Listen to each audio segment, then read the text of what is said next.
अगर आज मैं भी उसे अनदेखा कर दूं, तो फिर फर्क क्या रह जाएगा मुझ में और उन लोगों में। सिया के कदम अचानक रुक गए। भीड़ उसी तरह भाग रही थी। कोई ऑफिस के लिए लेट था, कोई फोन में बिजी था, कोई अपने ही दुनिया में खोया हुआ था। लेकिन उस भीड़ के बीच एक इंसान था जिसे कोई देखना ही नहीं चाहता था। बस स्टैंड के कोने में बैठा हरिराम, सूखे होंठ, कांपते हाथ और आंखें जिनमें इंतजार था। लेकिन किसका, शायद उसे खुद भी नहीं पता। सिया ने एक बार उसे देखा, फिर नजरें फेर ली और आगे बढ़ गई। लेकिन दिल आगे नहीं बढ़ पाया। छोड़ो सिया, तुम क्यों उलझ रही हो, उसने खुद से कहा। लेकिन तभी पीछे से आवाज आई, अरे यार, ये बूढ़ा फिर आ गया। रोज बैठ जाता है यहां, कोई काम धंधा नहीं है कैसे। दो लोग हंसते हुए निकल गए। सिया के कदम फिर रुक गए। उसने धीरे से पीछे मुड़कर देखा। हरिराम बस उन्हें देख रहा था, बिना कुछ बोले, जैसे ये सब सुनने की उसे आदत हो चुकी हो। उस पल सिया के अंदर कुछ टूट गया। नहीं, आज मैं भी चली गई तो शायद मैं खुद को कभी माफ नहीं कर पाऊंगी। वो वापस लौटी। धीरे धीरे उसके कदम हरिराम की तरफ बढ़ने लगे। दिल तेज धड़क रहा था, जैसे वो कोई बहुत बड़ा फैसला लेने जा रही हो। बाबा, आपने कुछ खाया? उसकी आवाज हल्की थी लेकिन साफ थी। हरिराम ने सिर उठाया।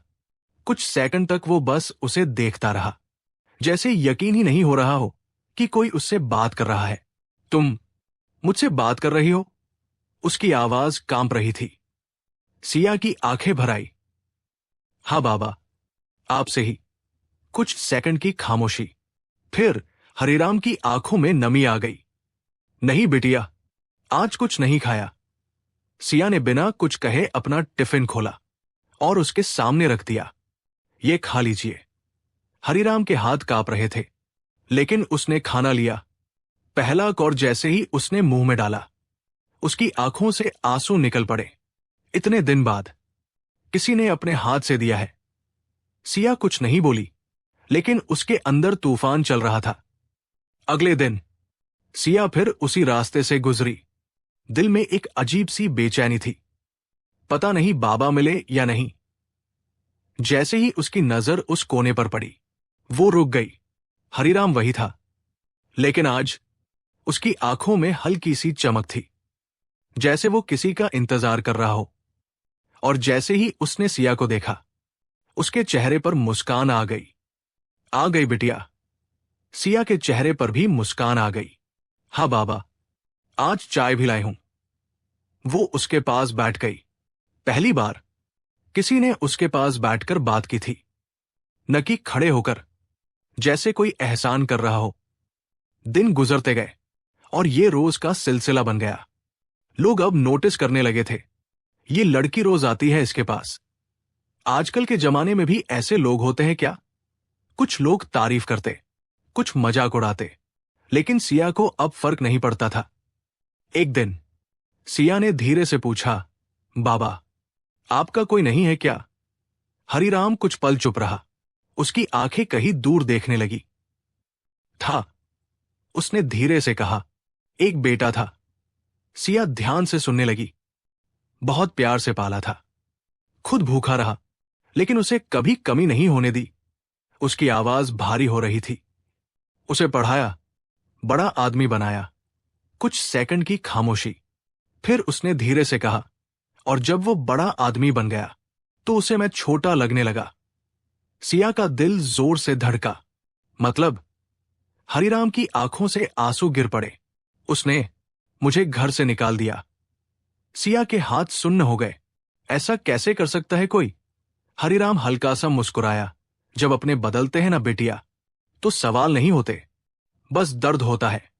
उस दिन सिया बहुत देर तक चुप रही। घर जाते वक्त उसके दिमाग में सिर्फ एक ही बात घूम रही थी, अगर कल मेरे मां बाप के साथ ऐसा हुआ तो। उस रात वो सो नहीं पाई।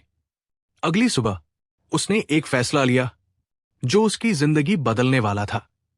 वो सीधे हरिराम के पास गई। आज उसकी चाल में हिचकिचाहट नहीं थी। बाबा, आप मेरे साथ चलिए। हरीराम घबरा गया। नहीं बेटिया, ये ठीक नहीं है। क्यों ठीक नहीं है?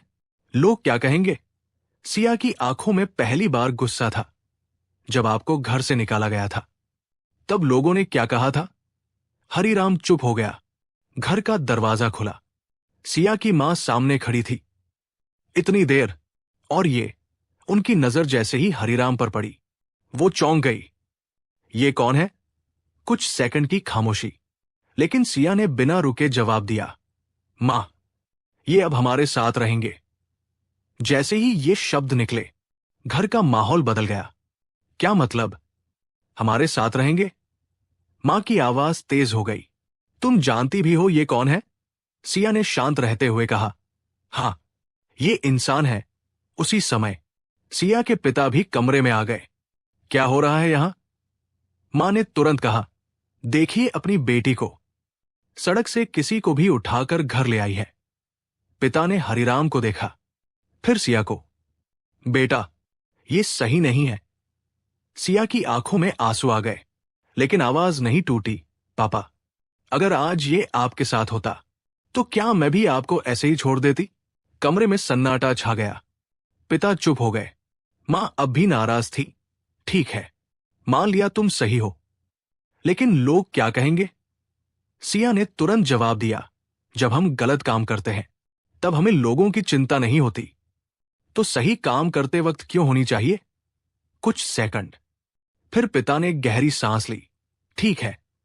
मां चौंक गई। आप भी? हां, लेकिन एक शर्त पर। सिया की आंखों में उम्मीद चमक उठी।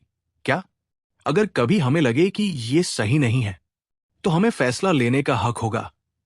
सिया ने बिना सोचे कहा, मंजूर है। हरिराम ये सब देख रहा था। उसकी आंखों में आंसू थे। मैं बोझ नहीं बनना चाहता, उसने धीरे से कहा। सिया मुस्कुराई। आप बोझ नहीं है बाबा, आप जिम्मेदारी है, और जिम्मेदारी बोझ नहीं होती। दिन बीतते गए। शुरू शुरू में सब थोड़ा अजीब था। मां दूरी बनाकर रखती थी, पिता चुप रहते थे, लेकिन सिया हर दिन कोशिश करती रही। वो हरिराम के साथ बैठती, बात करती, हंसाती। धीरे धीरे घर का माहौल बदलने लगा। एक शाम दरवाजे पर जोर से दस्तक हुई। सिया ने दरवाजा खोला। सामने एक आदमी खड़ा था, सूट बूट में, गुस्से से भरा हुआ। हरिराम यहां है? सिया चौंक गई। आप कौन?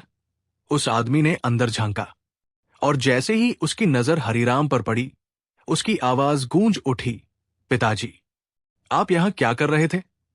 हरिराम ने जैसे ही उसे देखा, उसका चेहरा अचानक बदल गया। डर, दर्द और एक अजीब सी घबराहट। तू यहां कैसे? हरिराम की आवाज कांप रही थी। सिया ने धीरे से पूछा, बाबा, ये कौन है? कुछ सेकंड की खामोशी, फिर हरिराम ने सिर झुका लिया। ये मेरा बेटा है। सिया का दिल जोर से धड़का।